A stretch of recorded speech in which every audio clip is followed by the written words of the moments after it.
The murder of George Floyd by police officers in May 2020 sparked a new wave of Black Lives Matter protests in the US. But it wasn't just a new wave, it became the largest protest movement ever seen in the US, with research suggesting that somewhere between 15 and 26 million people took part in protests in 2,500 small towns and large cities across the country. On the 6th of June alone, an estimated 500,000 people marched in 550 places.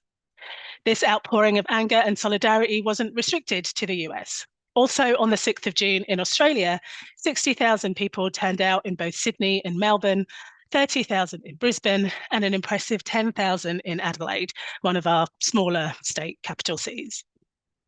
There was some kind of solidarity protest held on every continent of the world. The demands raised by the movement naturally differed by country, with protesters in the US calling for, among other things, police abolition and a ban on using chokeholds.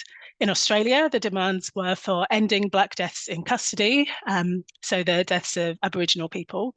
And in the UK, the demands included stopping the discriminatory practice of stop and search, as well as removing statues and monuments to people who'd profited from the transatlantic slave trade.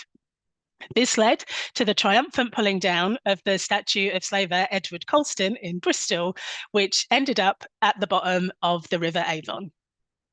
Hooray.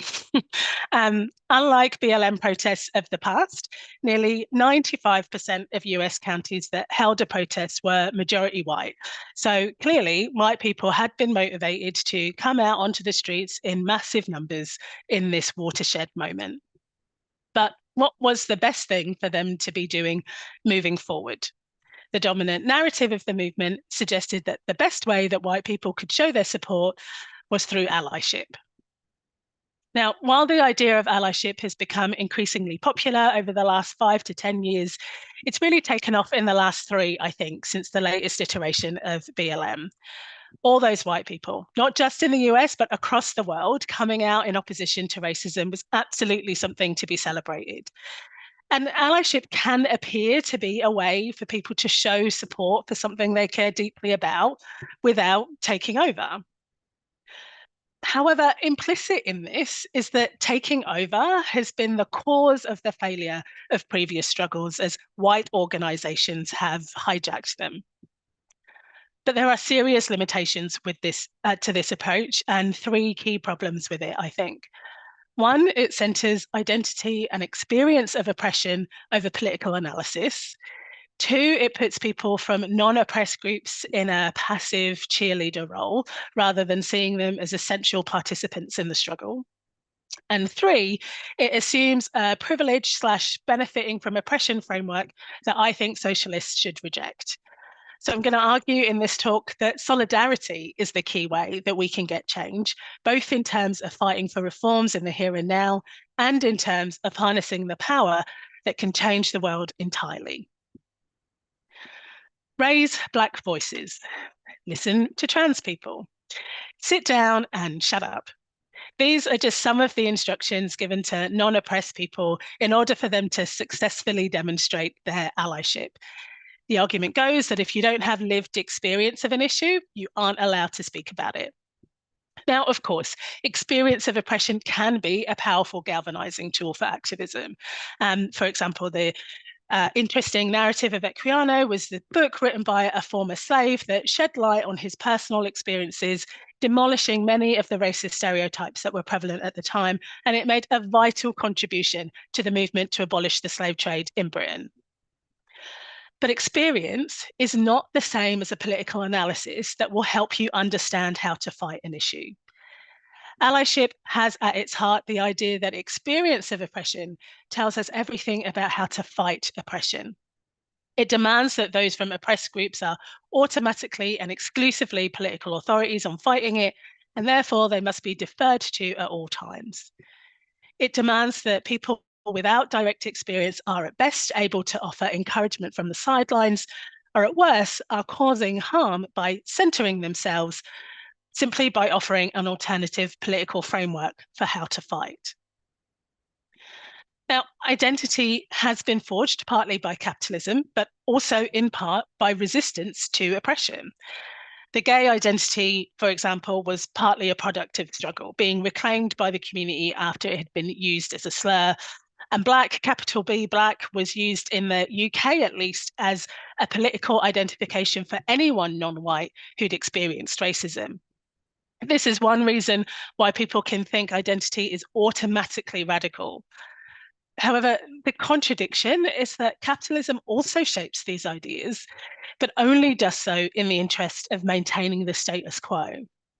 Allyship only sees the first part of this and insists that being a member of an oppressed group is a sign of political acuity on its own. Oppressed identities are often a way that people come into activism. That was certainly true for me. But it simply isn't enough to understand the political ramifications of such oppression, or crucially, what can be done about it. The way that the capitalist system oppresses people and uses that oppression to keep the working class as a whole divided is not something that can be understood and challenged only from individual experience. Allyship can really get people tied up in knots around this stuff. I remember reading an article about a meeting of the Chicago chapter of a group called Showing Up for Racial Justice, where they were running a workshop called Ally is a Verb, Finding Your Role in the Movement for Black Liberation. This is a network that aims to educate white people on how to bring white people into conversations about racism and their roles in perpetuating it. So they're at the end of the meeting, they're milling around in the car park, and they see this Black guy coming towards them. He sees one of their BLM t-shirts and he says, "Oh, actually, I think all lives matter." They have a bit of an awkward conversation, but no real challenge is made to this statement. At the end of the article, the white person from SURJ says, quote, "It's not my place to tell a Black person they're wrong about their perception of race, especially about something that impacts them so much more than it impacts me. I don't feel it's my job to try to get this person to agree with me, but it is my responsibility in this interaction to show them the respect I believe they deserve." So, according to this model of allyship, to disagree, to offer a different perspective, is automatically being disrespectful. I think the way we get change is to do the opposite, actually, is to have discussions, is to try and convince people of our political understanding of the world. It's not, I don't think, okay to just let that man walk away because he's apparently an authority on how to fight racism just by virtue of being Black. And actually, his political perspective was one that undermined BLM. So a challenge was absolutely necessary. So I think this idea of the immutable authority of the oppressed cannot hold because of the diversity of class positions and therefore opinions and politics within identity groups. Who knows why that Black guy decided that all lives matter was important to say in that moment? Maybe he was a cop. Maybe he's from a family of cops. Maybe he's from a bourgeois family. Maybe he was just right wing. Who knows? But I think it's an important example of there being as many experiences of and responses to oppression as there are members of an oppressed group. And that means they can vary widely. And it also means that they tell us nothing about how the oppression can be fought. The demand to listen to the most affected is usually used to just shut down debate and maintain control over a particular way campaigns should be run. Anyone who contests what is actually a political perspective is then accused of violence. There's this idea that marginalized groups, such as trans sex workers, for example, inherently represent the vanguard of the struggle, who should be centered at all times, simply because, maybe they win this kind of oppression Olympics, this unhelpful game of one-upmanship between individual and groups based on identity, basically a game of who has it worse. There is no correlation between a person's marginality and their radicalism. And these ideas and demands rarely end up being about advancing struggle and more about performing moral worthiness. Allyship tells us that oppressed people, by definition, should be the leadership of the movement against their oppression. Now, of course, socialists agree that in a world where oppression makes it harder to lead, we need to encourage the confidence of oppressed people in their fight, and they should be leaders. But that's not the same thing as arguing that by definition, being oppressed means you have the most useful strategy for fighting that oppression. Allyship is the best that can be hoped for, I think, because of privilege theory, which is the idea that non-oppressed people are able to walk through the world with a set of privileges which are both unearned and immovable.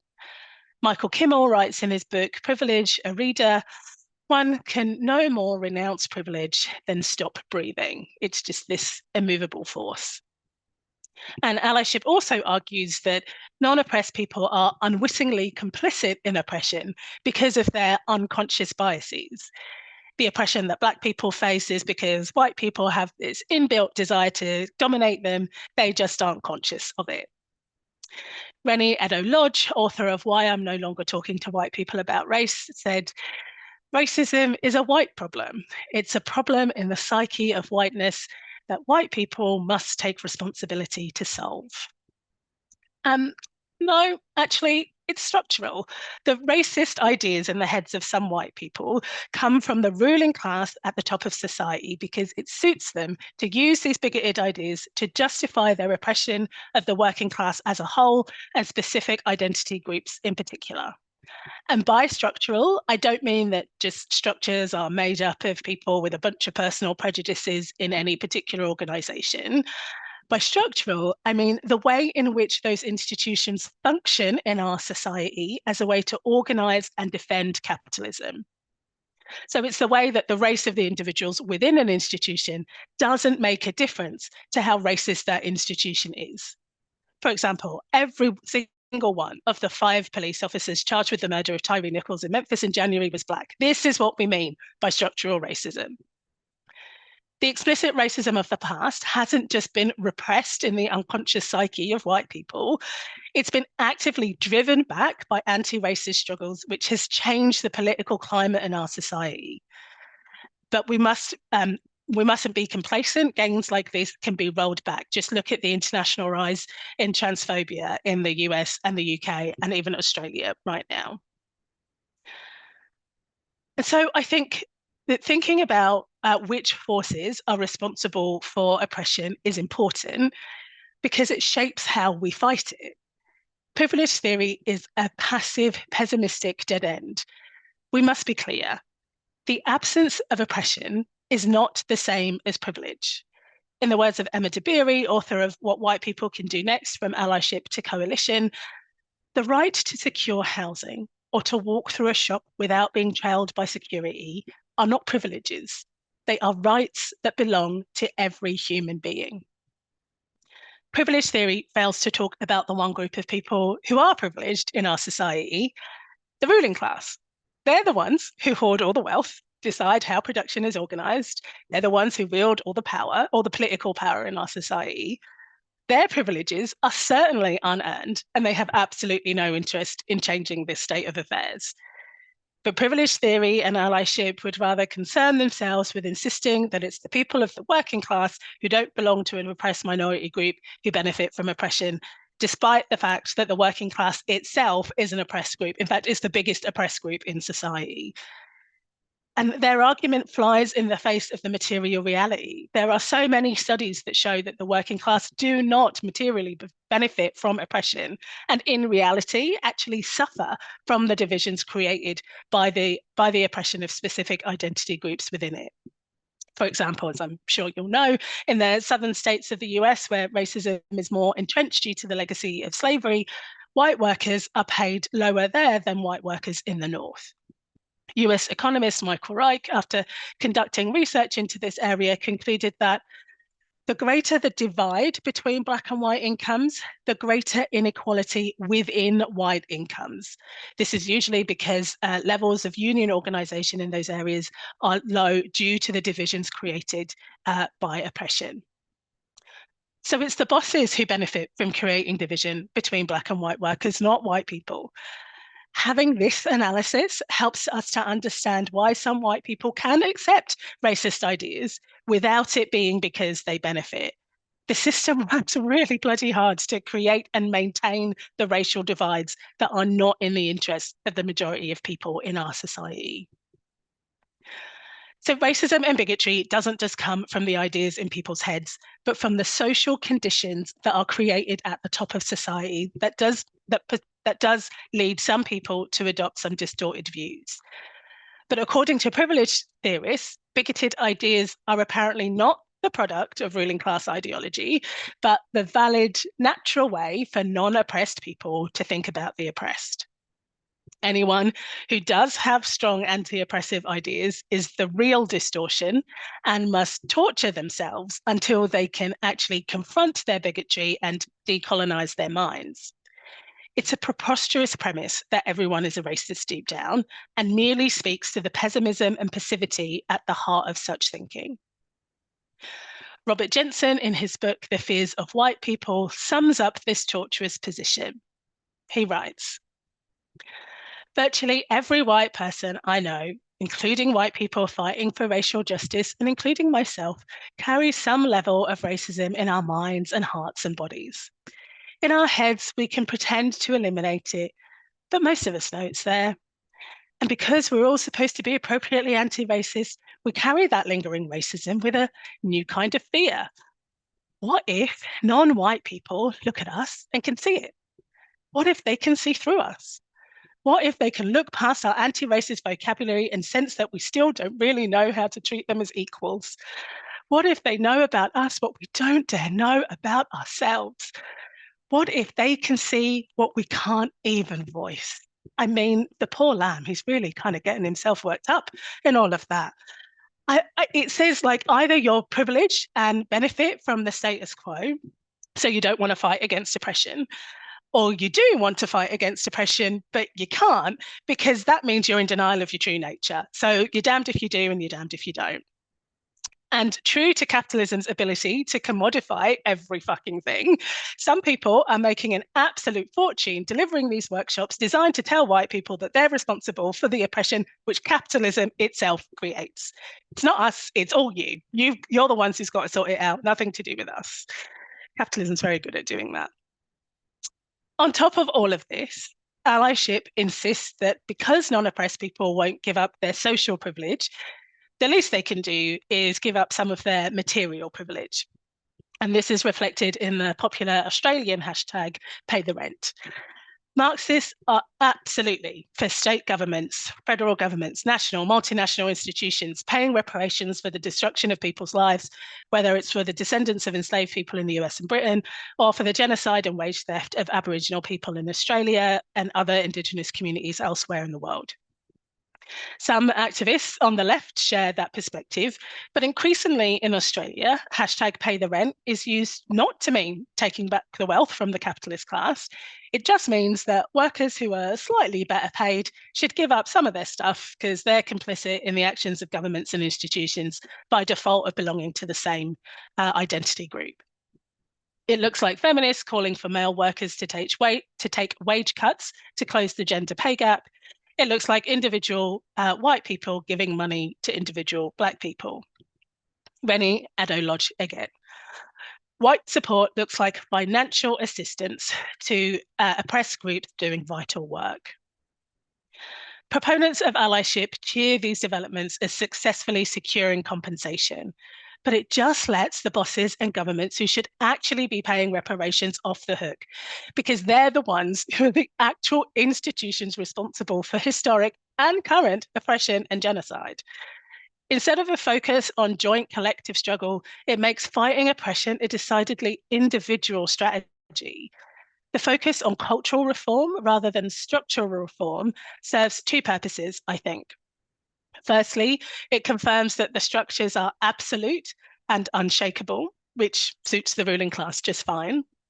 And secondly, it provides a space for some self-appointed individuals who want to find their own place within the system, which is also acceptable to the ruling class. So it just keeps the status quo intact and the ruling class's power is never challenged. The capitalist class knows that ordinary people's default is to stand in solidarity with each other. Capitalism could not survive if all the arbitrary divisions that it creates were smashed. That's why the ruling class works so hard to maintain them. Solidarity is the act of actively working against those divisions. Marxists believe that in the act of fighting to improve their lives, working class people can be won to overcome the divisions forced on them under capitalism through active resistance to oppression, whatever their individual identity. Many historical examples suggest this is far from utopian. And I've got 3 examples that I want to just talk through as I finish. So, firstly, from Australia. In the early 1960s, the south coast of New South Wales, the state where Sydney is located on the east coast, was renowned for its militancy and willingness to fight over political issues, not just industrial ones. Militants used their industrial power to improve their own working lives and to improve society as a whole. So in the 60s, when Aboriginal people were staging sit-ins to be allowed to drink in pubs, something that was like actually against the law, it wasn't just about the racism of individual pub landlords, they were joined in solidarity by local trade unionists. When the bosses felt like they were able to just ignore the Aboriginal protests, the workers stopped the supply of the goods that the businesses needed to make money. Inspired by the US civil rights movements, Aboriginal activists demanded to be served in segregated bars and shops and refused to leave when asked. The workers, using their industrial power to hit those businesses economically, set an impressive pace for desegregation in the area and led to similar victories in the region a full year earlier than Charles Perkins set off on his famous freedom rides from Sydney into Western New South Wales. The solidarity of workers meant desegregation happened on the South Coast well before any legislative changes. The workers knew that the basic tradition of solidarity was an essential aspect of support for Aboriginal rights. They knew that they would be smashed if they were divided, but that united, they actually stood a chance. The second example is from England and the Manchester cotton workers and the American Civil War. Slavery produced the cotton that fueled the Industrial Revolution, and the Civil War greatly impacted that, cutting cotton export to English mills.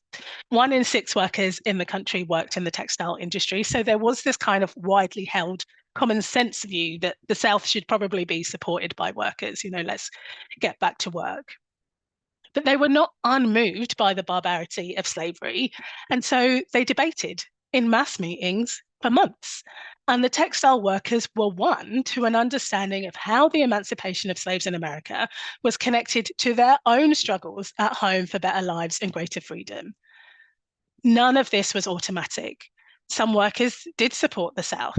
Some just wanted the war to end, but that would have meant allowing the South to secede, thus allowing the continuation of slavery. So there followed collective debate, not an attempt to decolonize individual minds. President Lincoln was forced to acknowledge that abolishing slavery would change the central dynamic of the war and would force the hand of other nations who had already outlawed the slave trade, like Britain. So when he declared the end of slavery in the Emancipation Proclamation of 1863, meetings were held in England in solidarity. A small ad in the Manchester Guardian was the only advertising for it, and the paper's editorial advised people not to go. 6,000 workers turned up. Lincoln heard about the meeting and sent a message of thanks for solidarity. More and more meetings were held across the country. Some had speakers who were fugitive slaves who'd made their way to England. And at a mass meeting in London, one of the speakers, an Irish stonemason, said, like our brothers in Lancashire, so that's in the north of England where the Industrial Revolution was happening, like our brothers in Lancashire, we would rather perish than band ourselves in unholy alliance with the South and slavery. Karl Marx was at that meeting as well, and excitedly reported back to his friend and collaborator Friedrich Engels about what he was seeing and hearing from ordinary workers. This helped inform the important theories that the modern socialist tradition is built on. He saw in practice the concept of solidarity of the international working class and how struggle over one issue breeds confidence to struggle over another. It wasn't just this abstract utopian ideal, but based on material reality. In Capital, Marx wrote, "In the United States of North America, every independent movement of the workers was paralyzed as long as slavery disfigured a part of the republic. Labor cannot emancipate itself in the white skin, where in the black it is branded.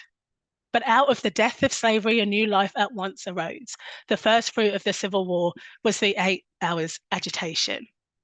And the same was true in England. People had seen how Lincoln had been elected by popular vote, where any man could vote, while in England, only men who owned property had that privilege. It was a clear class divide. The struggle to abolish slavery encouraged the English workers to take up that fight for themselves again for the first time since the death of Chartism in 1848. It was clear that a consequence of standing in solidarity with the abolition of slavery was that the leaders of the working class movement in England broadened their horizons. Demands for the vote and calls to widen the electoral franchise to include women were rekindled. So the last example that I have is also from Britain, but from a century later. The left-wing activists of lesbian and gays support the miners could recognise that they shared a common enemy with the miners striking in 1984.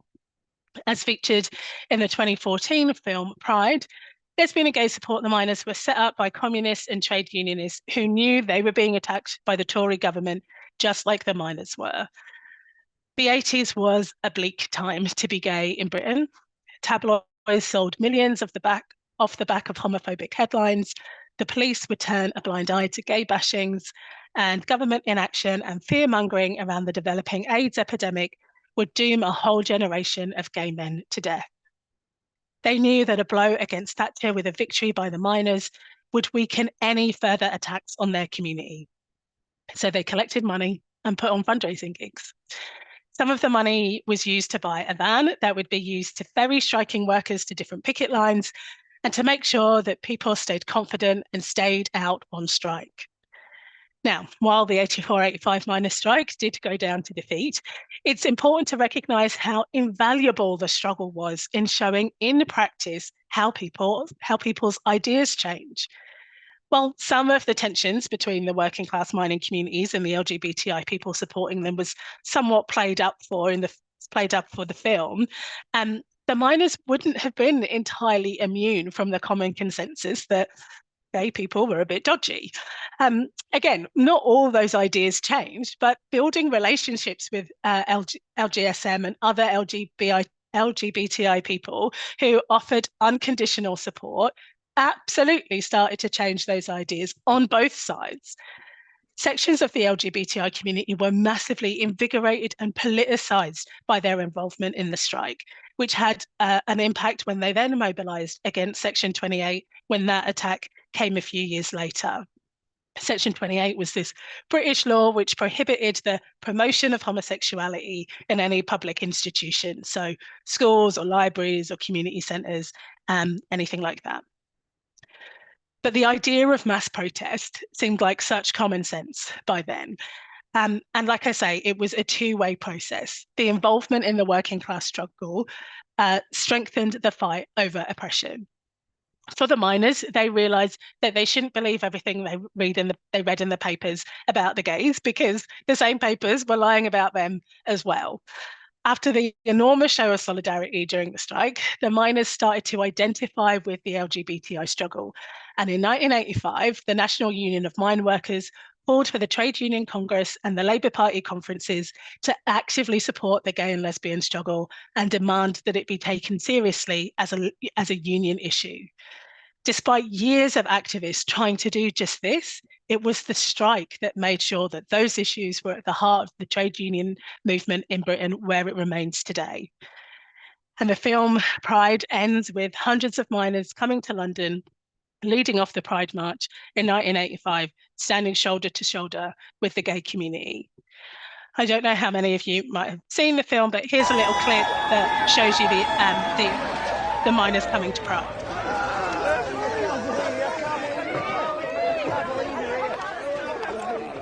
Where are my lesbians? Where are my lesbians? Hey, guys! These are all cucumber No butter. Stalk SB everyone. Believe this game. Minus C, we'll have a bloody good march. Right, where do you want us? Look, I'll tell them. There's too many of you. What? You'll have to go to the front. You'll have to leave. No, hey, we're not losing our banners, What's mate. he mean to? What's he mean to, Manny? Celebrate. I think he means them.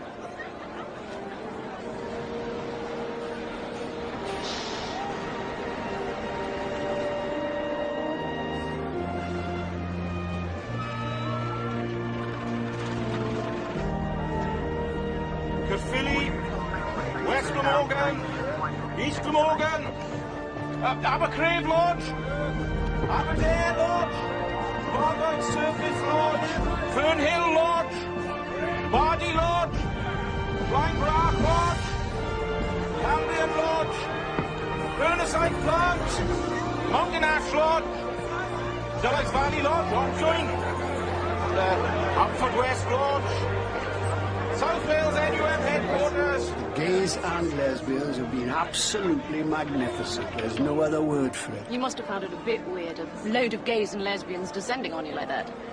Why on earth would we have found that weird? Rockwell. That makes me cry every time. I see it. If you haven't seen the film Pride, I highly recommend it. It is a wonderful, wonderful film about the strike. So just to finish, the lessons from all these examples of solidarity are clear. You have to know which side you're on. Fighting gives everyone involved more confidence. We've got numbers on our side. The hold of bourgeois ideology can be broken, and people believe that they can win when they can feel their own power. Oppression will continue as long as capitalism does. And yet capitalism has shown that it can adapt and absorb some representatives of oppressed groups who are a bit more palatable to them. But as long as there has been oppression, there has been resistance to it. There's been resistance to it. There have been so many episodes in history where people without a direct experience of oppression have fought side by side with those who are directly oppressed. They don't do this for performative reasons, but because they care passionately about injustice and because often they recognize that their own struggles are intimately bound up with the struggles of others, even if they might not start out with those ideas clear in their minds, but they get there. The idea of working class solidarity being seen as normal has been somewhat forgotten with the decline of class struggle in the past 30, 40 years. But the recent waves of strikes in Britain and France and the current WGA and SAG-AFTRA strikes in the US point to what solidarity can look like and how we can win change. Workers have no power as individuals, but allyship wants to embed that individual nature of support because it sees the problem as being an individual one. For workers to get to a point where they have enough confidence to challenge the ruling class to power, workers need to be making democratic decisions every step of the way. For this to happen, they have to be conscious of the common purpose they share so that they can overcome the arbitrary divisions the ruling class has imposed. They achieve this consciousness by showing solidarity with every social movement and identity-based struggle up until that point.